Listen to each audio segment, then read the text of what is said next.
Here's a fun little trick on my Les Paul recording model from 1971, I think.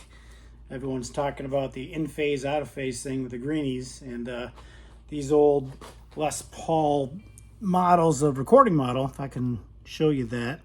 It's got the in-phase and out-of-phase option with a flick of a button. Sorry if that's in reverse, but anyway, this is the one that Les Paul liked to play by himself. So just a quick little demo here of the sound difference with the flip of a switch.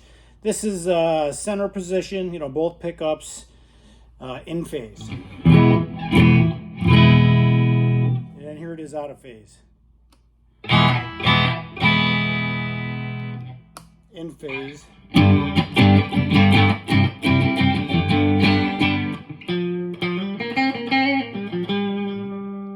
Then out of phase.